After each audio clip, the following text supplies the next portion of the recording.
papa, mama, bandeko, tokutani lisusu, natongo, yalelo na émission Nabino, rendez-vous des auditeurs au Bozalaka et belé à travers le monde, à travers la République démocratique du Congo, 24 communes, ya capitale, na Congo central, na Maniema, na Ituri, na France, na États-Unis, na Belgique, tozali Nabino pour nato lobela à Congo, pour nato lobela mboka nabiso oyo bakoko batiki nabiso. Le tozali les 4 novembre 2022, pensez non to kanisa ba mboka nyoso babotama mokolo ya lelo tozali ko souhaiter vraiment heureux anniversaire na Jean-Pierre Bemba Gombo, président national ya mouvement de libération du Congo, ancien vice-président ya République démocratique du Congo. Jean-Pierre Bemba Gombo yé asili Koko Kisa 60 ans de vie sur terre. Vraiment rendez-vous des auditeurs CCTV Ralik Batombelio, vraiment joyeux anniversaire Jean-Pierre Bemba Gombo. Lélo fidèle téléspectateurs, il y a Canal Congo Télévision, puis auditeurs, il y a Radio Liberté Kinshasa, Toko Lobelato, Toko Scrété, vraiment des fonds d'accompagnement message. Il y a Mokondi Amboka Félix Antoine Tshisekedi, c'est là qui s'adressait lobby la nation en congolaise face, il y a agression, il y a RDC par le Rwanda. Mokondi Amboka à Bengi à la mobilisation général ya Baimboka Nyoso, mais également à Sengi na unité nationale. Donc toute tendance confondue, opposition, majorité, résistant, tozala obemoko à Sengi unité, mais également à l'obiété Baimboka oyo bazali ko salage ya monguna oyo bazali ko servir ba intérêt ya ba ennemi bakozala vraiment viser na loi bakosibir rigueur ya la loi, mais également à Sengi na ba jeune ba s'enrôler au sein ya armée, mais également soutien tous azimuts na mapinga ya mboka FARDC. Est-ce que na appel ya mokondi eko alimenter lisusu enthousiasme na ba mboka ko soutenir ba FARDC pour tetolonga etumba oyo ba imposer biso et pas ya Rwanda sous couvert ya M23 toko solo la yango vraiment défendre encore mokolo ya lelo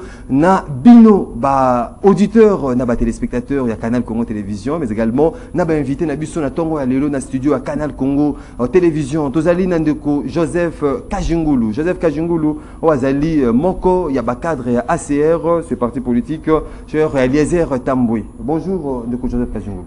Bonjour Maxi, merci mingi pour la invitation. Na Pesimote na bako débatteur parce que présenter bango na noté, on va commencer à se citer au nom tango ko présenter bato banso. Je profite de ce micro ce matin pour lancer un appel vibrant à l'endroit de tous les capables de la sœur. Ninge to kanaki que une minute oui, to kokende ko sala échange patriotique ya samedi oyo na ba 55 hectares na biso po ikomi 55. On va pésibiso lancer les poteaux lancer déjà ba travaux ya bilanga et kozali sous bongote l'intérêt de la nation nous oblige samedi oyo sur Kabinda 102 Kasavubu croisement Kabinda 102 siège à parti les échanges patriotiques et kozalawana avec un sujet à l'ordre du jour, mobilisation générale parce que à sœur à Kotambola potope sabino date le jour et l'heure na esika marche na biso ya Asseur et Kobandela à la tête ya biso tokozala na capable président Eliezer Ntambwe secondé par l'honorable Oki Kalonji et tous les capables du parti Papi Kitenge tokozwa bato banso nyonso ba cadre nyonso et puis appel wana ya mobilisation permettre na chité to sengi kaka ba cadre na ba militant ya ACRT congolais nyonso oyo amoni que les pays menacés nous devons sauver la nation. Boye na Kabinda 102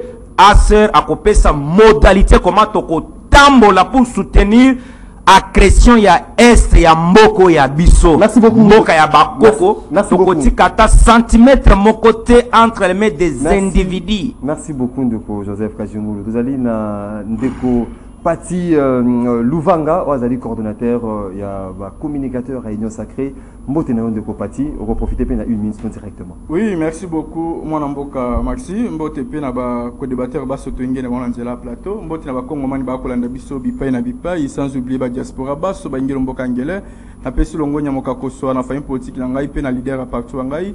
Excellence Élysée beaucoup moins ma poso. Na pesi Mbote na ba communicateur ba so union sacré particulièrement le communicateur du changement pour la nation congolaise Oyi Kambami na ngai moko etaki coordonnateur général Pati Malanga, somi ba congolais. Na pesi moka koso longonya na mapinga ya biso na musala malamu peuple congolais dans la simana yo biso tout dans la simana yo bendele ko ya te to na ko liki a été l'un de ces 4 matins to ko na contrôle ya ba village to pe ba localité baso oyo ba prédateur ba poster ba terroriste ba tie biso mbilinga kuna to yebike to ko zo yango pe longonya lisusu eke imbangu bisikata mokonje ko mona mboka Félix Antoine Tshisekedi azwami na message wa ya kitoko ya esengo ya lokumu ya bolingo oyo atalisi yango liboso ya ba Kongomani alakisi asoloki azali ko se plaindre de loko mokote mais ayeka ka uniquement pona ko talisa ba Kongomani ko landisa mana bo sambulu oyo azali ko leka o ngambu ya ba pays ya biso voisin o ngambu ya communauté internationale o ngambu pe ya ba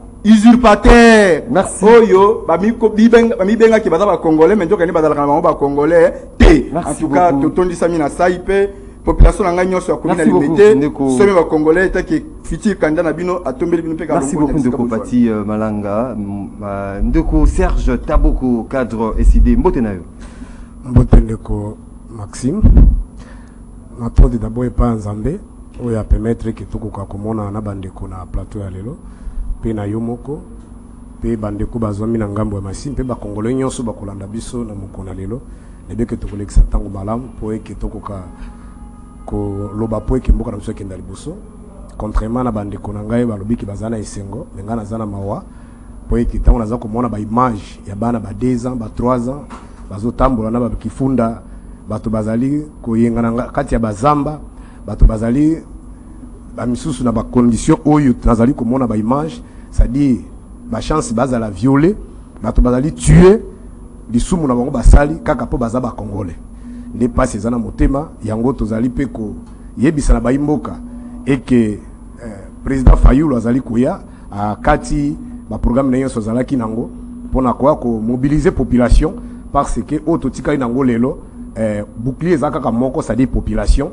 to yebisaki bandeko na biso batika nyonso bazali kosala pourquoi sala ka jena nyau te le bayoka ki biso te lelo bakwena motambo ya nyau baza kolela mais tokosala boni mboka ezalika biso tokoye kutika mboka na biso te yango toye tozali kosenga boye baketo ali kobongama tango mwana mboka koya toyamba ebele lilobe ezalika ka moko pour que tokoka kolakisana communauté internationale na bao nyonso bazana makanisi ke biso tozana makasi te o esali makana Palestine omoni ke Israël azali da balia minene lokolo ba américain ba européen bato bazali bundela minene mais l'autorité palestinienne il a qu'un peuple derrière lui et il continue à combattre à résister et nous sommes prêts ya ko sacrifier bon mona biso de ba mona ki ba mama na baza koloba ba pesa biso to bibundeli to kende to sila comment un peuple plus de 100 millions d'habitants comment un peuple bazana armée à plus de 100 000 hommes mais bazala ridiculiser bariser du monde. Merci beaucoup Ndeko Serge. Classe politique et médiocre. Merci Ndeko Serge Taboko. Ndeko Claude Molicho, analyste politique. Bonjour et bienvenue. Bonjour Ndeko Maxime, merci na invitation na yo. Na PSP bandeko nanga bazana plateau oyo mbote. Et na PSP surtout na baoyo baza kolanda biso de partout à travers le monde parce qu'ils nous encouragent, ils sont très nombreux. On va encourager biso sur la vision de vérité oyo tozanango. Nous avons dit qu'au Congo comme en Afrique, il faut faire la politique autrement. Il y a flatterie, il y a mensonge, comme il y a eu de peste, comme il y a union sacrée, oyo. Parce que ce qu'on dit bien discours, il y a chef de l'État ou il y a lobby. Donc le chef de l'État a maintenant besoin d'une vraie union sacrée. Vrai, pas où il y a un mbosso, n'a pas bahati, pas où il y a eu de peste, n'a pas nani, il y a union sacrée, il y a kajingulu, oyo. Vraie union sacrée maintenant pour que bisognon soit dans les longos, tu es mboka na biso qui ne va pas. Congolais sont sérieux.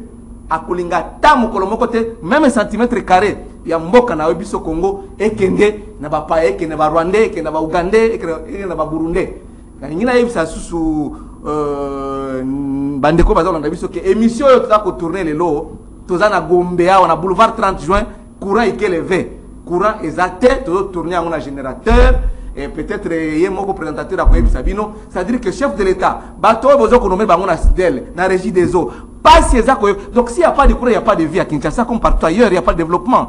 Donc passe à la casting, il y a bien avant qu'on nomme bateau. Merci. Ce sont des gens qui viennent avec des flatteries pendant que le peuple a qu'à souffrir, et ça l'anzala, et ça la bitumba, et ça la sécurité, et ça la nyos, rien ne marche. Merci beaucoup Ndeko Claude Molicho 082 33 33 749 082 33 33 749 des numéros boko benga bopesa makanisi na bino bopesa baide na bino na basujet tozali kosolola mokolo ya lelo to boko komela biso na WhatsApp ya rendez-vous des auditeurs message na bino to préoccupation na bino ekotanga mape kozala débattre tout au long de cette émission na ba invité na biso na plateau na déjeuner na bino rendez-vous des auditeurs to fongoli nzela na ndeko Serge Taboko. Ndeko Serge Taboko, est-ce que c'était vraiment ce que les moments où il fallait qu'il a sensibilisé les Congolaises et Congolais face à l'agression où vous avez victimes dans Rwanda? Merci Ndeko Maxime pour la mutuna wana.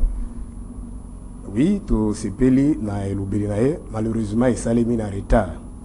Il s'est mis en retard parce que makambo tozo mona lelo ezali te ndenge bandi kubakosoba balubawa ke ebandi lelo te ezala depuis tozalaki mbula na bandeko bazali lelo na pouvoir bayibaki ke makambo ezalaki bongo Kagame Museveni ba prédateur bazali na obabenga ka esprit hégémonique baza ba dominateur problème na bango ezali ke ato pesi bango ndambo est kune bakokoka te balingi bazwati capital.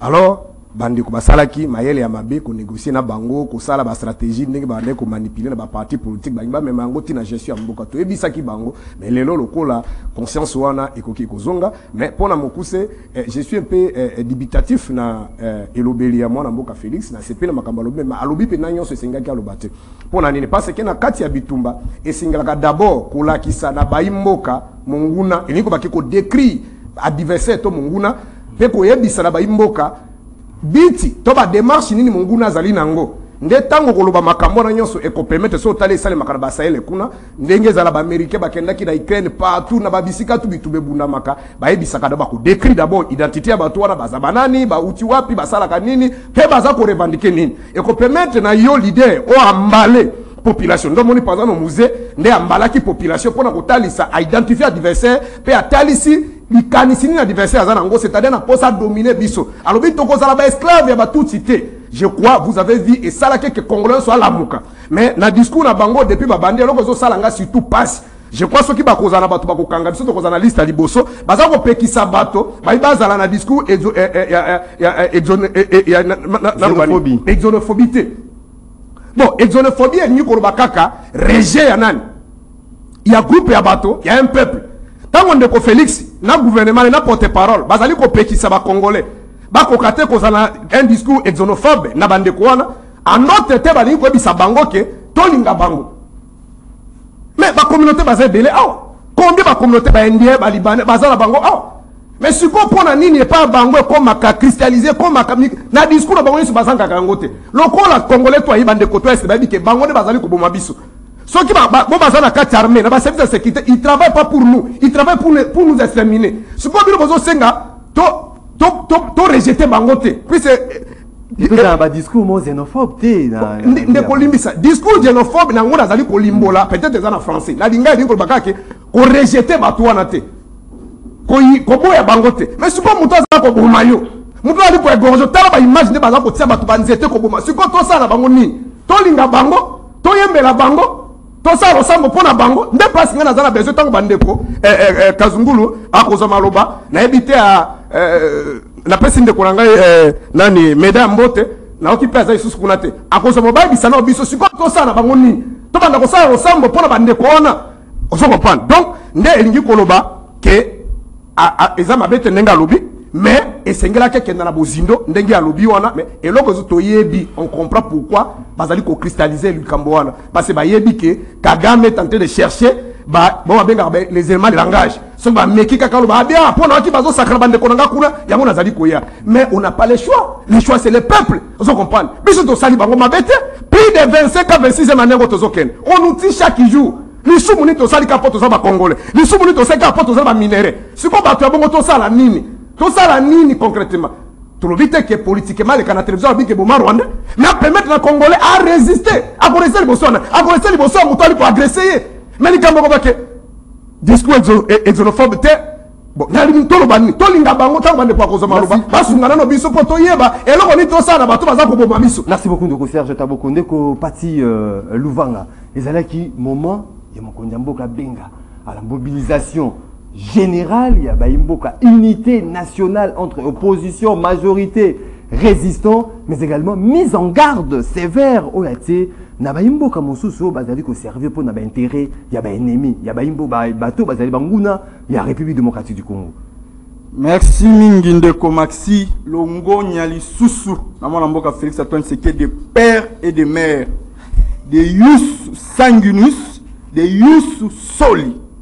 Avant le rôle de Moussou, dans le plateau, il y a une nationalité douteuse, il y a une provenance dans le mais tout à fait fier parce que cette fois-ci, pouvoir et Congo, il y a vraiment un mboka, Olelo, Azali, Kotali, Sabiso, la réalité, n'y son amolongo, na qui m'a fait la lumière.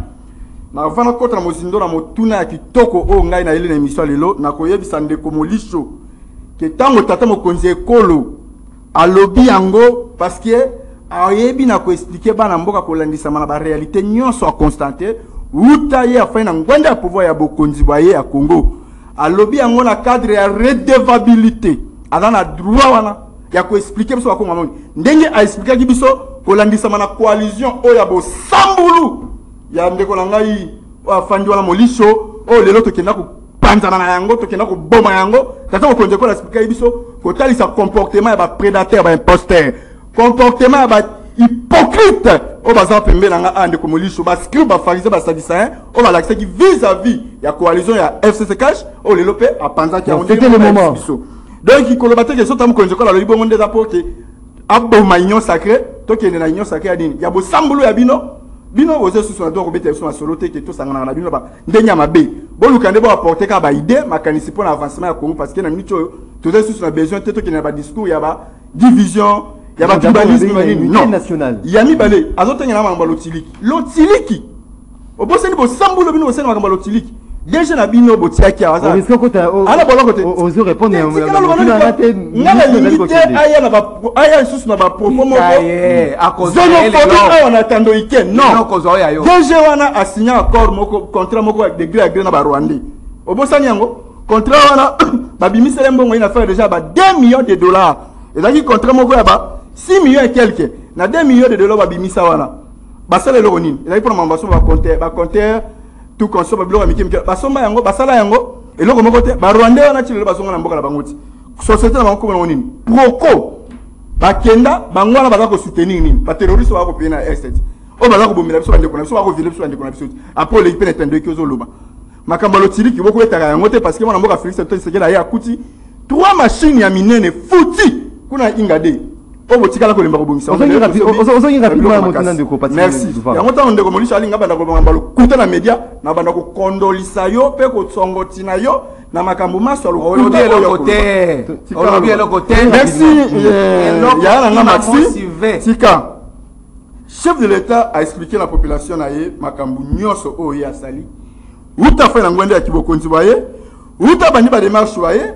Uta bandi ko kende de gauche à droite pour na koyeba toujours na ko luka kinyo kati mboka na biso asili ko manyola pe ko talisa biso na mone sika o bato bakoloba te ki otata mo konje ko la se plaindre loko moko te plainte yango eza nini o molisha ko linga loba ya benga mobilisation unité nationale chef de l'état zali lokola opposant te o bino bolingi bo taxer lokola opposant chef de l'état zali mutu moko oyo soki a moment azali komona ki makambo ko kena molongo te e o kena malamu te e ko kena ndenge longo bani te azali censé akoyeba na kotalisa oyo ayi makanisi e makanisi yango nini tata mokonzi ekolo atali pe amoni alobi ke non kolanisa makambo baso na koyeba toujours na koleka na kosanya ko expliquer ba kongomani azali lokola tata ya libota mais toyebi ke batata malheureusement batata mususu bazaka na molongo te batata mususu bagangaka batata mususu oyo balukaka kimia te na libota na bango mais batata mususu ba expliquer bato makambo bana makambo kolanisa ba réalité zoleka ndenge moko na mwana mboka Félix Antoine Tshisekedi ayebi na kosala nini na ko expliquer biso maemaso oyo ya constater kolandisa mana devoir na ya redevabilité yango abina ko sala yango autaki ko sala yango pamba te parce que ayebaki na kotala ke non kolandisa ba disposition mususu bato ko interpréter songolo paka ndenge mususu oyo na molongo te ye aye aluka moye azongisa makambo na nzela kolandisa makambo ni ayebina ko zongisa na nzela atalisi biso ke non ba effort bolingo nyonso tu oyo alakisi na ba pays na biso voisin et dans la même la communauté internationale mais amoni ki ba foutie kaka na monnaie de singe amoni ki ba yebi na ko répondre été nini o tata mokonzi ekolo a salité lelo ya fungoli ba ligne aérienne na biso entre RDC Rwanda lelo ya pesi accès na bande ko na biso laisse-moi parler la parole lelo oyo loba ayebi na ko taisa bande ko na biso ya libanda ya tout lo ya ba pays frontalier que ba ba na besoin il y a pour exploiter la mboka na biso boya par la grande porte la porte est grandement ouverte ayebi na ko yebisa bango ke na o tel ba marché commercial ba marché de change tous censé même ya ko sa nini ya ko tonga banzele ko kotana ba mboka na bino pour la mboka na biso pour na ko permettre ba marchandise ba mboka na biso kotaka nini oyo ye asali merci beaucoup Ndeko merci beaucoup ko pati luvanga Ndeko Claude Molicho satisfait na discours, il y a mobilisation, il y a mokonzi mboka appel à l'unité nationale, dans le contexte actuel où mboka na biso est agressé par le Rwanda. Omoni Ndeko Pati Malanga communicateur, président va communicateur et IDPS au Union sacrée, à l'endier un discours à chef de l'État. Au tourni au relancé 2-3 fois, mais Azak Ozo Kaka Claude Molicho, il y a un peu d'angaï. Il y a un s'acharner pas d'angaï. Tata. Na lutengi na bato ya Union sacrée soki mboso soki baati bo changer président va communicateur oyo vraiment à niveau tijingu zéro na o frapper au Canada bo changer ye ayebi ki mamo si 20 non c'est grave quand tu parles de redevabilité 3-4 fois na monoko na yo redevabilité ça dit quoi redevabilité c'est à dire que oyo mibeko eza ko senga c'est à dire que par exemple les discours sur l'état de la nation devant les deux chambres du parlement réunis en congrès ça c'est un principe de redevabilité qui doit être respecté. On a trouvé la discours à chef de l'État peut-être avant la fin de la session en cours. Mais autant que l'université Nini. Non, Kajingulu, vous ne changer. Allez de l'autre côté. Donc, vous venez ici pour dire n'importe quoi. Le niveau est trop bas. Non, je suis désolé. Je suis désolé. Oui, nous considérons que la situation toujours vivre dans le Congo, les lots. Appel à la mobilisation, appel aux acteurs de tous bords. Parce que le chef d'État a lancé un appel aux acteurs de tous bords à se mobiliser en dépassant les clivages politiques pour la défense de la nation. Et pour y parvenir, il faut une attitude. L'attitude de Bato, il y a des PCT ou il y a des libosos dans l'Aïté. Quand c'est bien, nous avons dit que nous avons dit que des PCT. Pourquoi ça Félix Tshisekedi? Parce que vous avez l'autre côté à proposer pour être Mboka et Kende Oboso. Si on a le comme il y a courant, on sait que courant. Kabila a tiré combien de barrages à inaugurer? Kabila a inauguré, c'est un deux. Kabila qui est na Katende. Kabila qui est na Kakobola. Kabila sale belé dans Mokoyo. Il ne faut pas blaguer avec cet homme. Donc, nous disons que ici, il y a même des traîtres. Cette situation peut être une opportunité et pour le président et pour le peuple congolais. Cette situation que nous vivons aujourd'hui, c'est question maintenant d'adopter des attitudes, ou une attitude, ou deux attitudes, ou 4-5 attitudes responsables. Pas où il y a des pèses, pas où il y a une union sacrée. Parce que de l'autre depuis vous en avez pas warrior, vous savez. Clivage, clivage politique, quelle est cette attitude? C'est ce que je suis en train de répondre dans les questions. Mais avec ces discours-là, au moins, nous sommes parlementaires, nous débat de presse à la réseaux sociaux. Oh, un 23 à Kabila, un 23 à l'île. Est-ce qu'avec cette attitude, nous allons vaincre la guerre? Pendant que le chef d'État a dit, de tous bords, les acteurs de tous bords, nous, les moments, le pays est en danger. Avec Binoba hypocrite. Dans la fin d'année, il est possible échouer. Kabila, c'est M23. D'ailleurs, Félix Tshisekedi assis à l'Omwana, il est vous pensez que Azar président Abino Moko, il est président de nous tous. Il est mon président aussi, même si je ne partage pas la façon dont il gère le pays. Il y a hypocrisie. Je vous dis, il est le président de tout le monde. Mais avec vous, il est aucune proposition. Nous, on a commencé à proposer depuis longtemps. Depuis longtemps, on a commencé à proposer. Alors, on va signer un accord, on va tonner Banzela, tout ça. Nous, on a dénoncé ça. Parce que le chef de l'État, Félix Tshisekedi, a la chance de voir la gestion de Mobutu, a la chance de voir la gestion de Kabila, le père Kabila, le fils. Il était ici, il était en Europe bien sûr, mais il s'intéressait à la situation de notre pays. Mais lui, il vient au pouvoir, à Kekuna, elle va signer un accord, et toi tu applaudis ça. Yo, les personnes applaudir parce que Bakuna Rwandais. Et maintenant aujourd'hui, nous avons Fandanier. Oui, les mal. Nous avons Fandanier. Au lobby est le côté, vous allez enseigner yo. Je t'ai rapidement. Je vais t'enseigner. Moi, je peux t'enseigner toi. Je t'ai rapidement. Alors, nous disons non, on a eu les décrets depuis longtemps. Or, le lobby, or, Rwandais, Ougandais, non, on a eu les décrets. Mais où est-ce que nous en sommes aujourd'hui? Mais ils ont dit que non, Allemagne, la France, bien sûr.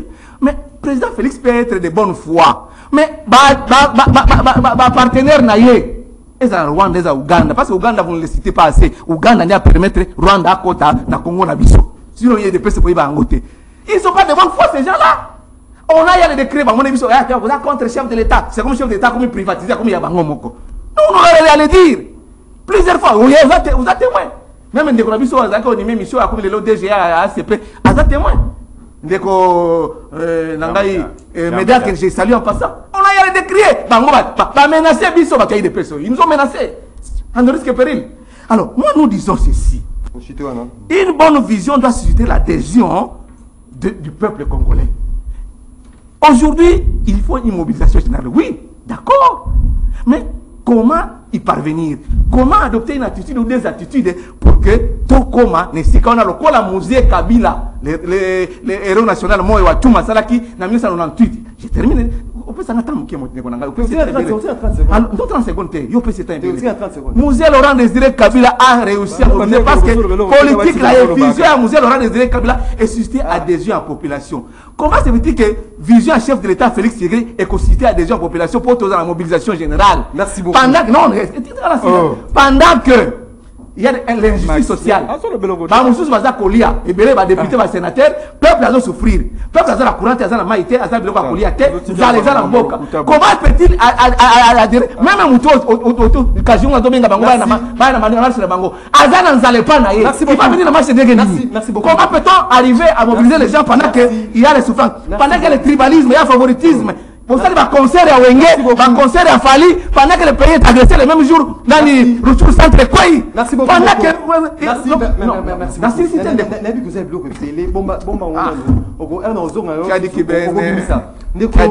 Joseph Kajingulu, lecture par rapport à l'appel, il y a mon mobilisation, unité nationale, Bengi, Baimbo, la partie politique, Nyoso, mais également mettre en garde, ennemi, Moussous, Dongolomisu, au Bazaliko, Salagé, il y a Munguna, pour Namboka Nabiso, Kwea, Moka Nabiso, et Zala, Bandeko Nabiso, Bakoufa. Yo, lecture de fait par rapport à cet appel. Merci.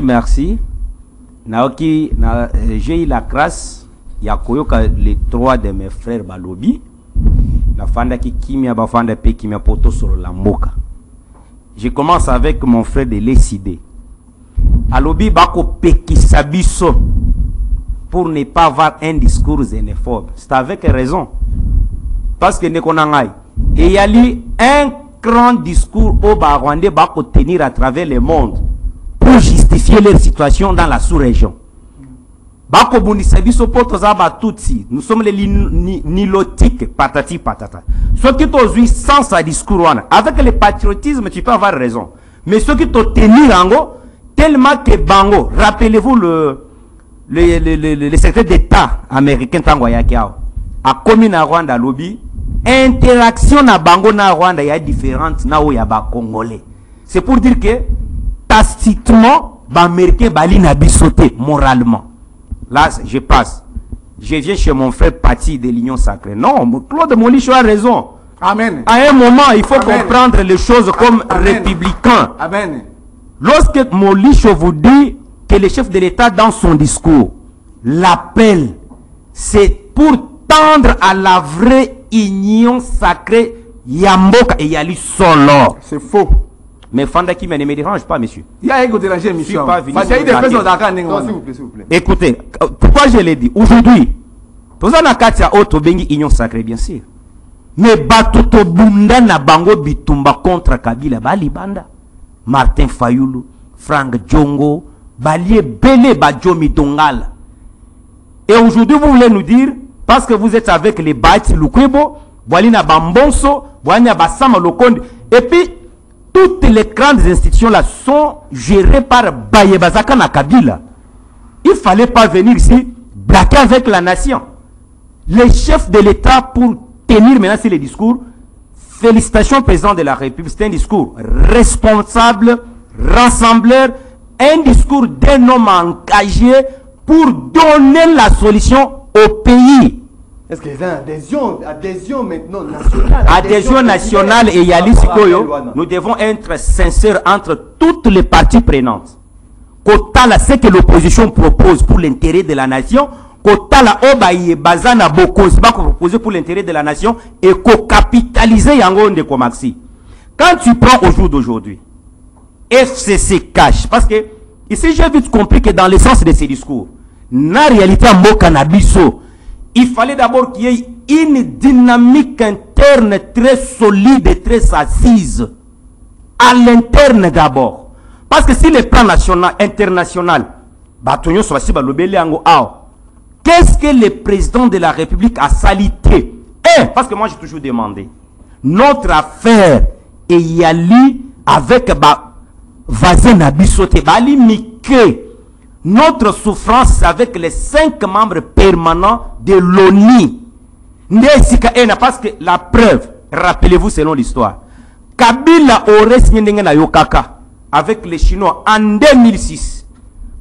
Partenariat Mokopoba pièce 30 milliards de dollars pour relier de Mwanda jusqu'à Kasumbalé sa RDC. Ce sont les Occidentaux, non, Congo balina no bana mike na démocratie, bazana makoki ya koyengle 30 milliards wanate. Mais en réalité, en républicain, ceux qui Kabila soit Kambongwan et qui a relié de Mwanda Kasumbalesa, le Congo aurait bénéficié. Banani Baboyi, les 5 membres permanents. Aujourd'hui, dans le monde entier, Toalina, Mboka Mibale, Brésil et RDC. La population consomme l'air frais. CO2 Oyo, Bako consommé par le monde entier dans 4 ans. Selon mes informations auprès du ministère, il y a environnement. Congo a consommé dans un seul jour. Donc le Congo protège l'humanité. On ne pouvait pas vivre cette injustice. C'est ainsi quand tu pénètres maintenant le discours du chef de l'État, il fait appel à toutes les capacités. Tu sais, ils étaient avec Kabila hier, oui. Admettons que Kabila avait consacré l'impunité comme mode de gestion. Mais cela n'enlève pas la capacité à Makasi na Batousso na Zakana Kabila. Pour qui on peut faire appel. Pour votre information, pour être concret, Olanda qui na média Batouba, Kabila va se prononcer, il travaille en secret. Kabila outi ko zongi sa Batounaye, Molishu est là, aïe sa ba Congolais. Ba nyonso banana Kabila na Katanga selon ba information to zanango. Kabila et Bango Boy, vous avez un président de la République. Allez-y tout autour de lui pour sauver la nation. Bango va lui non, bisotoye, tomoni ko zana makoki, okozonga na pouvoir. Alobi, nazonga soutenir ko gérer na bino. Bino bo milengela ki bansoto na bino bambongo nyosu bino bozwa. Boke ko tonga libanda ya ngai na ko tonga na Congo. Na ya na pouvoir, pour na pesi bino sous possibilité, bo fingi sanga pa pep. A boy, ça oyebi discours na bango, bazongi na Kisasa, bakomi o, nous sommes prêts pour aller avec le président de la République. Félicitations à Kabila. Permettez-moi d'acheter une fois pour toutes, parce que deuxième tour, on a fait ma proposition, comment s'organiser à l'interne. Félicitations à Kabila. Pourquoi? Parce qu'à un moment, Bisso ba Congolais tous en a culture. Soit qui président a échoué, c'est toujours le président. Tout le monde a un premier ministre, Kambaka na côté, tout le monde a un gouverneur, n'a pas mandataire. Est-ce que vous voulez dire que, dans 18 ans, Kabila lui a échoué, Baïti lui avait réussi. Kabila avait échoué, Mbonso lui avait réussi. Ça, c'est une distraction. Peuple, tout Congolais, soyons derrière les leaders sérieux comme les Fayoulou, les Félix Tshisekedi, les Eliezer Ntambwe, bateau et Barzako travailler pour limiter Yamboka. Un point, un trait. Merci. Merci beaucoup. Bon anniversaire na Yigwe, Jean-Pierre Nabosanaki. Moutunangaï, moi j'ai fait la campagne de Yigwe en 2006, Zaki coordonnateur de la campagne Espace Grand Kassai. Merci beaucoup. Félicitations na Yigwe. Bonne fête d'anniversaire. Joseph Kajungulu. Non, c'est bon, c'est tout le monde a moniqué Claude Merci beaucoup.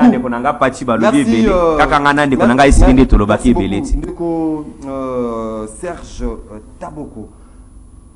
Avant de Kendile Singa, Baimboka Bakuta, Mokonzi Mboka a béni les jeunes va s'organiser dans un groupe, il y a vigilance en vue, il y a quoi appuyer, pour soutenir FARDC, mais également encourager les jeunes dans le service militaire. Est-ce que le lot va rendre obligatoire service militaire pour les jeunes âgés à 25 ans, au-delà de 25 ans, pour servir dans la armée?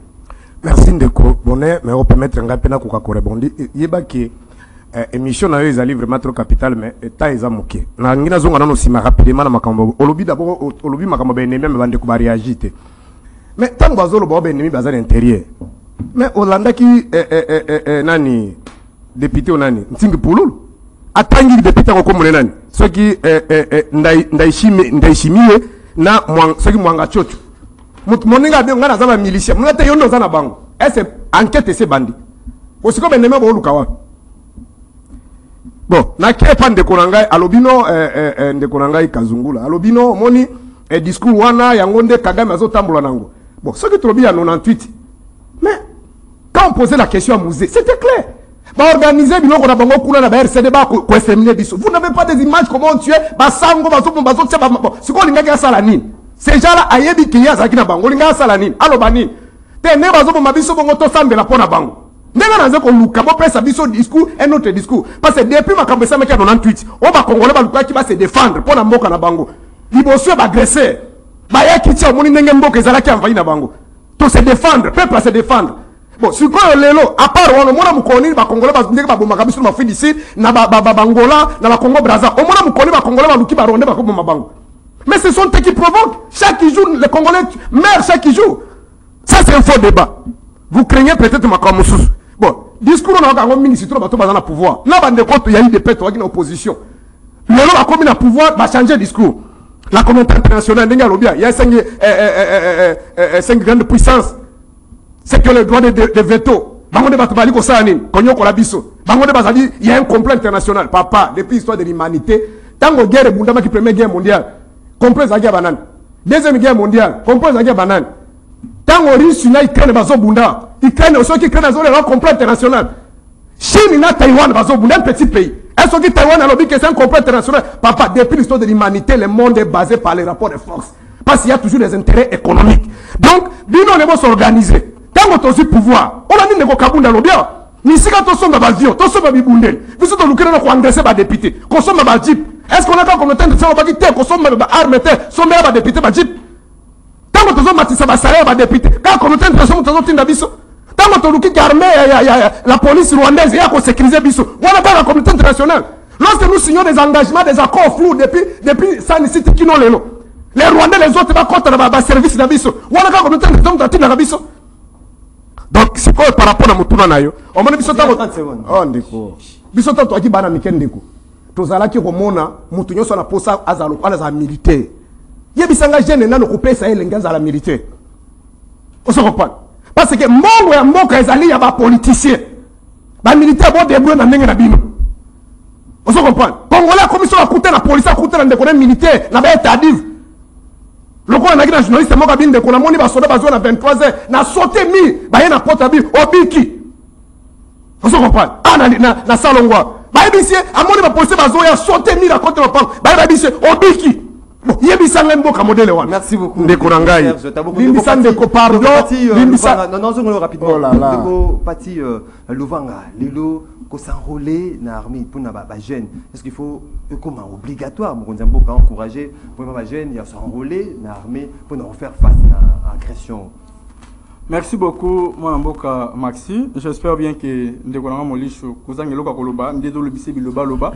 Ndekoranga ipe il y a ACP, il y a ACR. Tellement bazaka kana besoin de beefsteak, il y a gâteau, on dit à combien que non, il faut tout le camoyer, basangana, basala, non. D'abord tu as un intérêt en boka. tout ce qui a intérêt personnel et égoïste. Moi, je Félix Antoine Tshisekedi a fandi dans le pouvoir Congo pour un intérêt général en Boka Nabiso. A fandi pour un intérêt personnel. C'est pour ça qu'il a pour un intérêt personnel. Mais bah moli show ba autant bola bindi. Ça roule na. Oui, là qui l'État. Oui. A rien qui répondre la demande de l'instruction à chef d'état-major. Ndenge aibaki na kusenga e. Ndenge aibaki na koloba. Albi qui a créé un centre de recrutement dans toute étendue à RDC dans la province Nyonso. Ce n'est pas mauvais. Ce n'est pas mauvais. À cela appel na Congo mani pour que tu aies ba ko renforcer ma pinga biso, pour que tu aies ba ko dans l'effectif moko gonflé à la hauteur ko landisa na ba réalité so za ko lekana yango parce que na minute fo ba yango que toza na biso ba na étiquette. Toza na biso na bateau ya rotia biso maboko te ya kosunga biso te même communauté internationale azana na sima na biso te.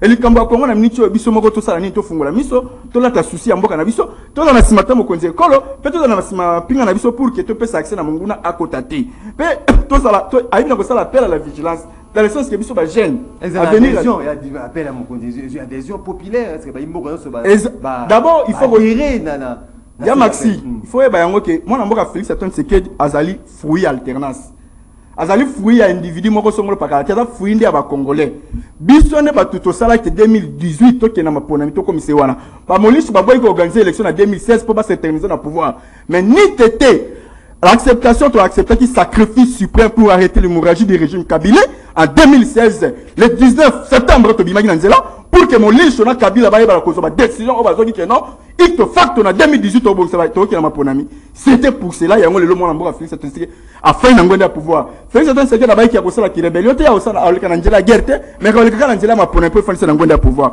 Il y a un monition derrière appel à mobilisation générale au moment à Sali. Bateau d'église, tribu songolo pakala, bateau parti politique, bateau association, société civile, ils sont tous à la unis comme un seul homme pour que tu aies booster mon goût dans mon Congo Libanda. Merci beaucoup. Ben, nous avons besoin de Mbela. Biso nyonso et ba joueur ba musicien moi bato la mosolo ba benga bino ba Bedachou ba Eric Mandala ba nani laisse-moi parler Molisho na dolo ba na hote ba nani na ba politique ba la mosolo bo tia moi lomé na bino bo misama lomé na poche bo sala ba don na bande ko na biso o bazali victime na este o lelo ba komi ko la sous belle étoile baza ko za nesika ko la te ba kimi bitumba place ba frontière za ko zala bo meka pe ko soutenir bango na weteli ya ko lia na weteli ba soutien moralement physiquement pe financièrement pe spirituellement ba pasteur nyonso ya Congo ba sangana ba la mawana nzambe pour na Congo afin que nzamba quel connaisse à côté du Congo à travers demande ya chef de l'état merci beaucoup nous allons mobiliser bo moni ba corps nyonso to tena yango ba Nairobi à Luanda et boutir biso na eloko moko te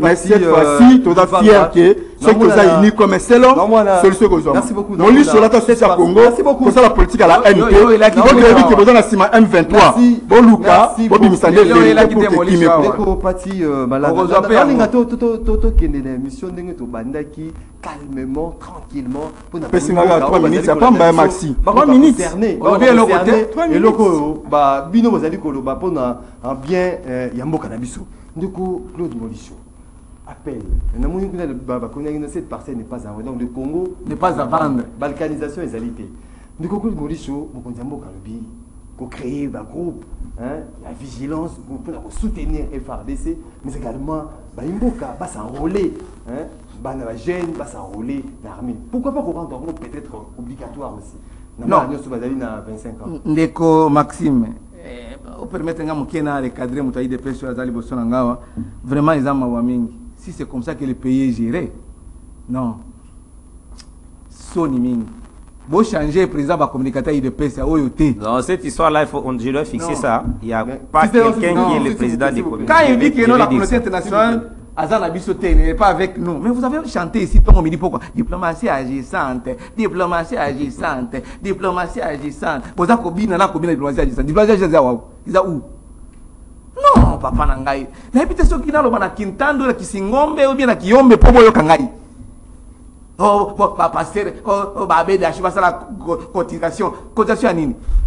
Pour ça, on a 8 milliards, 4 milliards, comme il y a 8 milliards. Il y a réserve seulement. Pendant que les gens grève partout. Nous, on a dénoncé ici. Vous avez menacé une bataille de presse. Pendant que vous avez une gestion de ma baie. Mais avec toute la légèreté possible, si tu dépites n'importe quoi ici. Dis, rapidement, Donc recrutement, ils ont m'embêté. D'ailleurs, ça doit s'accentuer. Mais il faut le temps. Ça prendra combien de temps pour que les jeunes soient mieux formés, équipés, pour qu'ils défendent l'intégrité territoriale dans l'Est. Ça peut prendre 6 mois, une année peut-être, pour qu'ils soient guéris. Mais aujourd'hui, en urgence, oui, en urgence aujourd'hui, qu'est-ce qu'on peut faire? La question fondamentale, c'est de se poser, et c'est de savoir comment les acteurs politiques et autres acteurs sociaux, économiques vont réagir au discours du chef de l'État. Parce que, au moment on dit le peuple est stratifié. Donc, tu as la catégorie ébélée à peuple. Étudiant Bazali, Koulouna Bazali, chômeur Bazali, Batanga Bazou Misala Bazali, intellectuel Bazali, ministre Bazali, cultivateur. Donc, la population est diversifiée. Mais comment tout ce monde-là va intérioriser pour une bonne applicabilité sur le terrain? C'est ça la grande question. Chef de l'État à lobby, il ne serait pas à Osio, il ne serait pas à Moupompa au même moment, il ne serait pas à Boudjala ou à Ingende ou à Kindu ou à Samba. Il donne comme Moussé Laurent a fait. Moussé Laurent a sensibilisé. Mais Hollandi est là partout, parce que c'est la Moukaki. Congolais libre, un civil à Kangi, rebelle dans Mondou Kiboye, à Kangi. Donc, il se reconnaissait à Moussé Laurent Désiré Kabila, à se reconnaître dans la vision à Moussé. C'est ce que Félix Tshisekedi doit faire. Maintenant, qu'est-ce qu'il doit faire pour y arriver? C'est ça la grande question. Il y a ça qu'on raconte n'importe quoi. On nous a dit il n'y a pas longtemps qu'on ne doit pas attaquer. Parce qu'on doit préserver les vies humaines, on doit privilégier la diplomatie. La diplomatie a montré ses limites. Nous, on avait dit ça. Il n'y a pas de diplomatie agissante. Kabila a monté cette armée au niveau de 8e Afrique. On a Kiswahili ou bien à Kingala. Il faut utiliser, remotiver cette armée, équiper cette armée pour être Babunda. La solution ne viendra jamais ni de l'Ouganda, ni de Rwanda, ni de Kenya, ni de Soudan. Ils ne viendront pas avec les solutions. Ils viendront ici. Solution, il faut les Congolais. Et au travers l'armée nationale, Oyo Kabila a monté. Même si Oyo Kabila, camarade. Joseph, Maxi, merci. Nana Kolobaboy. Aujourd'hui, Pelelo, les gens sur ce plateau, individu. Si c'est la République. Je réponds à mon Nekonanga ya SID. Discours ni sengeto zanango, il faut tenir un discours responsable. Et puis yona ndeko pati, ne confondez pas le courage et venir défendre les couleurs politiques ici. Au rose d'un courage, mais tant que l'équipe n'a plateau, tu es en train de faire les incantations. Tu ne dis rien. Alors, au lobeli makambo accord, parce que les initiés et ceux qui ont les entrées savent, je cite seulement les dates, je n'entre pas dans les contenus. L'accord du 23 mars 2009 est connu, qui est au pouvoir en 2009. L'accord du 18 mai 2012 et l'accord du 12 mai 2012. Rubavu, Kigali, ainsi de suite. Je n'entre pas dans ces contenus.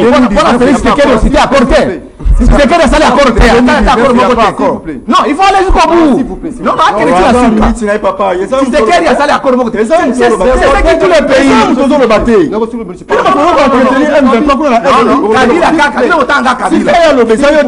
il faut attendre.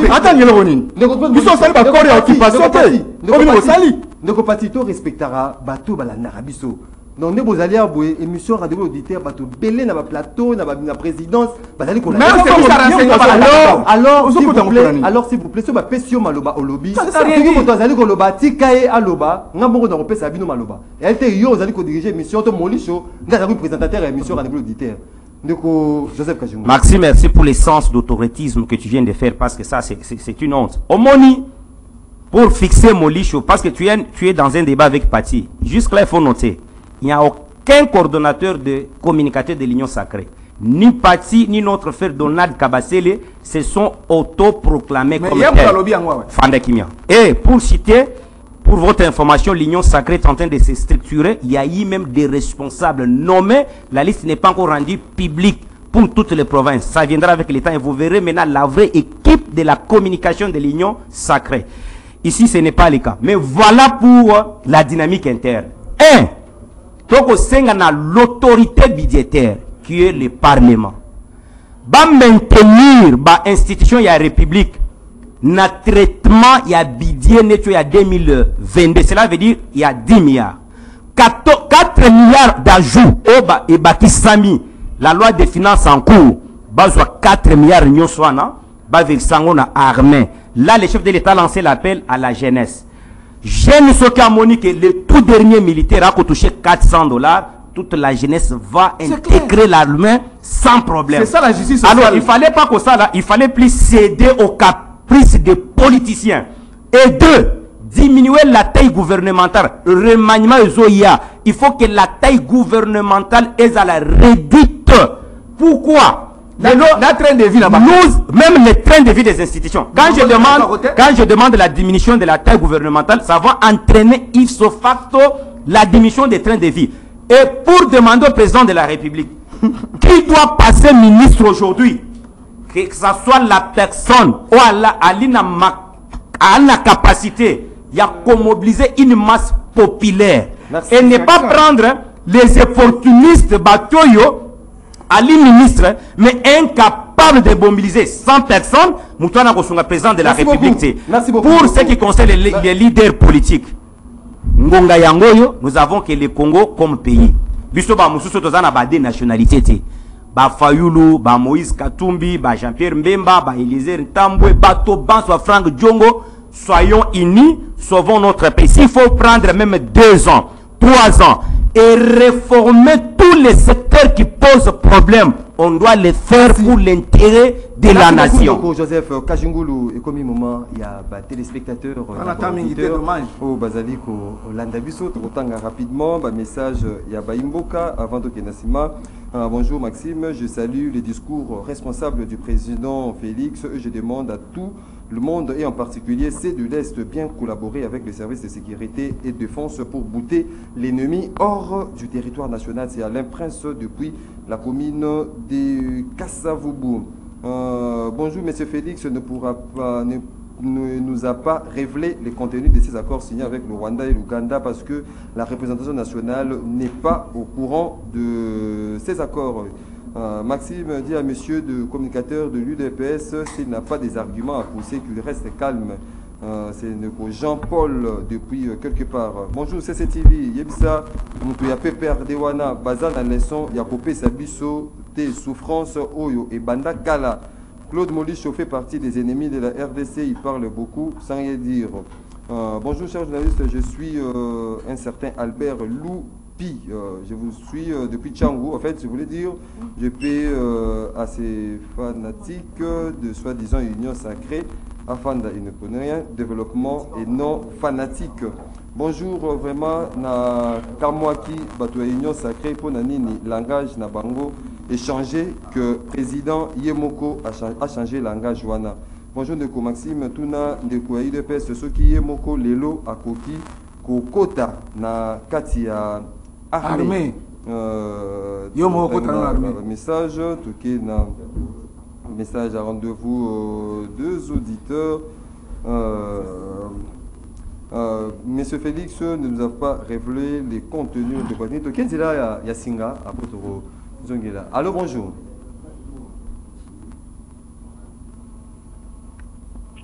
Allô, bonjour.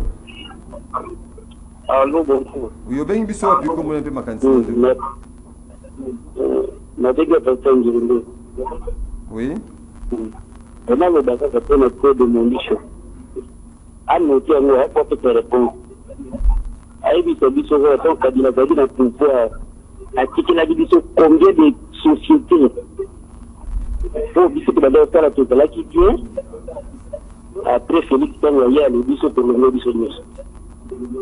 Pour ceux qui ne savent pas, c'est là qu'il y a bien temps.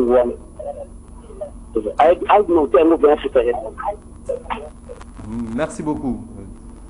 Ok, Ndjela Yasinga, 082 33 33 749. Allô, bonjour. Bonjour. Oui, au Beng Bissou, puis comment il peut ma cantina? Allô. Oui, allô, Beng Bissou, puis comment il peut ma cantina? La Beng Bissou, commune à ma tête, comment on a monsieur Samuel. Tozali ko kaondeko. Oui, nalina loba. Lelo ikambu oyo itali makambo ya mboka oyo toliki tozonga ka systématique. Baloba ka o Kabila abongisa te.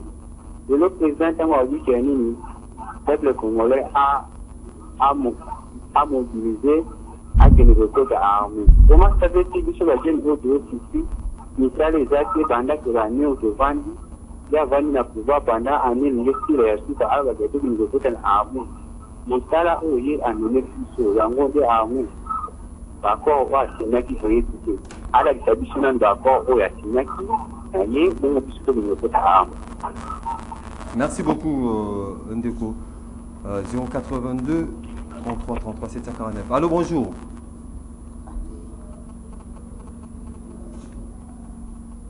Allô, bonjour.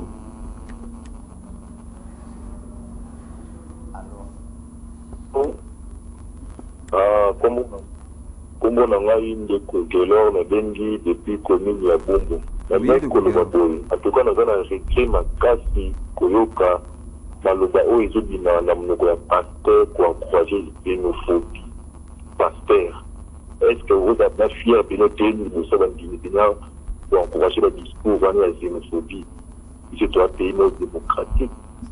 Donc, vous encouragez la xénophobie, c'est pasteur. Donc, du fait que la FDD, nous sommes du pasteur au Baki. Et bon, ok. Pour encourager le discours en Merci. Merci beaucoup de ce dernier intervenant. Il y a Mokulu Alelo. Allô, bonjour. Il y a des mots de quelque part. Oui. La ligne à l'Obakaka. Ça est, tout ce moment, accord diplomatique na Rwanda. Mais dans le moko. Tout comme on dit, de Kalobi ou Zobaya, ça c'est avec une délivrance. Donc, il se fait bête dans ce accord caché nyonso auto-signé na Rwanda, on va signer na Kombo ya Mboka. On va dire Mboka est bien privé, ça pour la biso nyonso. On va accord de éviter, bah, ça c'est au cas d'ombre. Donc, faut on dire que relation avec Katani, à ambassadeur Rwanda Zongi. Donc, voilà, ça c'est accord, on va signer que ça qui est au bon moment. Donc, si nous avons dit tout le monde, vous signez, vous dites, vous boye, puis après, malheur est en boca, vous comme bien à votre poids, bon, vous signez, ça doit toucher. Merci beaucoup. Merci beaucoup de Kodotani rapidement sur le message. Bonjour, ma radio. Pourquoi les présidents Azeli Kaka, Tokufa et Belé pour tenir ce discours? Oh, il y a ça, mon sacré que le peuple est isolé. Un arbre qui n'a pas de racines finira par tomber. Jean-Baptiste. Bonjour ma radio. En tout cas, félicitations Ndeko Kajingulu pour ses analyses. Pour une fois, il dit la vérité. Et il est derrière le peuple. Ndeko Michel Ngoubi, depuis Selembao, pour une fois. Mais alors, chaque fois, vérité. Non, pour une fois. Félicitations à Claude Molicho pour ses analyses. Merci Ndeko. Que Dieu vous bénisse. C'est un problème depuis qui Mbanteke Likambo Oyo na chango kana mingi te 2020 mais balobela que toza na air Ndeko Serge Bolemba te toza sima na bino Fabrice depuis Njili. Le président Azole Belaka ka Rwanda bongo Uganda azobomba ye donc alingi koloba te l'information wana aloba. L'élo président a moni que le peuple est utile, alors que ce même peuple Oyo Bazalaki Konyo l'a depuis 4 ans. Depuis dynamique. Yebisan de Union sacré que le président a fixé montant et salaire pour nos soldats. Pour c'est Thierry Dimbu depuis la commune de Bumbu. Donc commune Asuka, il y a une mission de Mokula Lelo. De Pati aux 40 secondes pour clôturer dans la lumière et à raisonnement, il y a réflexion, argument, préoccupation, il y a Imboka. 40 secondes rapidement. Oui, merci beaucoup, mon Mboka Maxi. Dans le web Sandekwana, le lobby qui est chef de l'État fixé monté à salaire pour les soldats, mais à la inquiété parce que loi et proclamation militaire Oyo va disposer à peu près $1 milliard. Aïeba qui non, l'aide de ces 4 matins, ma commission vous a bien dessiné et dans le sens que non, chef de l'État déjà l'axe qui a dans la volonté.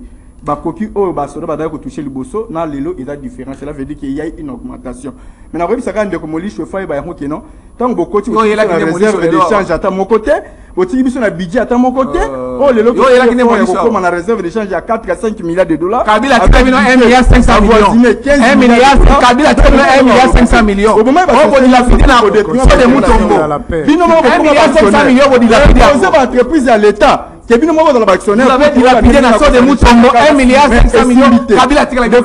Ce qui est important pour Nabiso, tu as encouragé kaka discours à chef de l'État. Il y a un autre signe na Congo mani nyoso to la mukato tele chef de l'État lobi que non même le makambo eteli bitumba aza prêtre na yango mais il faut le qu'on soit se préparer na yango. Merci beaucoup. Na lombango tendenge batu ya nyoso. Merci beaucoup Pati. De Komali Shoboza wa modalité. Merci beaucoup. Do fanda politique à chef de l'État. Les alliés pédagogie pour comprendre yango na pratique. OK, merci beaucoup. Na linko bisana eza ndeko na ngai Kazungula eza ba Congolais so bazali kolanda biso. Ceux qui communauté internationale entre guillemets pardon balobaka ba grande puissance ceux qui va considérer kabiso parce que nous-mêmes nous sommes des médiocres. Je donne des exemples. Ndeko Félix auti ko kota na bokonzia wa na yawa asangani na je crois Poutine na ba pays africains basaki réunion. Alobi bona maloba naï. De 2010 à 2014 gouvernement na biso ezwaki au moins plus de 49 milliards. Mais la caisse elle était cotika 6 milliards. Et vous croyez que déjà comme ça peut vous donner l'argent? On dit qu'on a ndeko Kabunda ebisi biso ke mbongo ke ndakala bavio. Kabuya ebisi biso ke bazwa ka bakare mini. Et déjà comme ça peuvent venir vous donner l'argent. Vous comprenez? Voilà le nœud du problème, ça va que moi ça bien en considération égalité. C'est pourquoi dans makamon de Félix Alobi il y a des préalables. Tozo boya ba jeune ville. Au moins tu bisa ki ndeko fayu tanga sa ba consultation ko kenda te parce qu'on savait. Au moins tango be mana katumba ke ya ba bengi Kabunda nyilie bango. Na suka tala Kabuya Moïse Katumbi na zole la basa les lois ya père mère. Donc tozo boya ke asangisa bato azo benga bato ba konga tele mana sima po na posa ya glissement. Tozo na posa to sangana mais il y a des préalables. La préalable à liboso, laisser que la justice soit indépendante.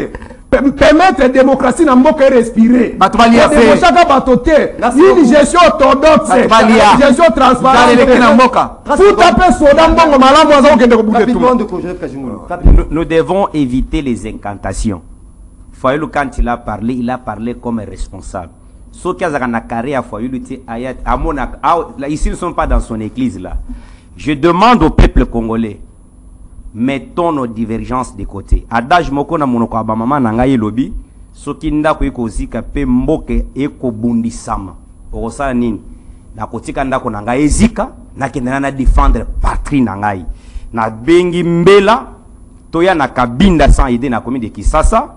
Samedi au na 8h30 mobilisation générale ba pesa biso date ya marche moko ya kafu na Kisasa bana Kisasa banson boya na kabine 102 samedi au na 8h toko tambola nous serons ensemble avec les capables présidents et boya pour sauver la nation congolaise. Kajingula foutre la service commercial à CCTV parce que ça y a deux fois rapidement après la partie politique na bango on faut foutre.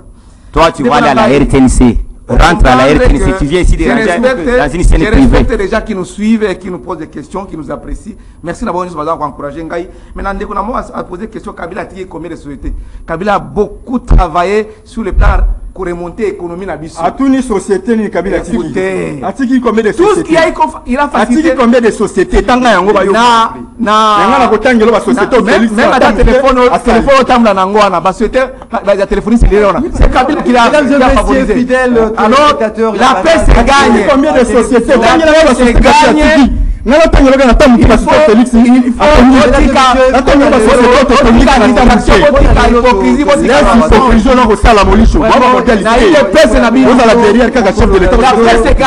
faut Claude Molicho, la paix se gagne. Louvanga, Serge Taboko, Joseph Botondi. Vous allez qui vraiment ébélé. Kabila coûte ça déjà bien Lélo, merci pour la participation à Binopé. Attention. Tu dois respecter Kabila. Tu dois le respecter. Des auditeurs qui réalisé et pas à Moro Njambe Christian Manjolo avec la régie d'antenne télévision, Onésime Singani régie d'antenne radio, héritier Toubilano Chancel Bazaki derrière caméra, Doudou Motiri à la production. Tokouté Nabino la semaine prochaine pour un autre numéro. Il y a émission Nabino rendez-vous des auditeurs. D'ici là, Boutikali na Serge Kabongo, na émission Nabino kiosque. Boutikali malam na Abouta Nabino.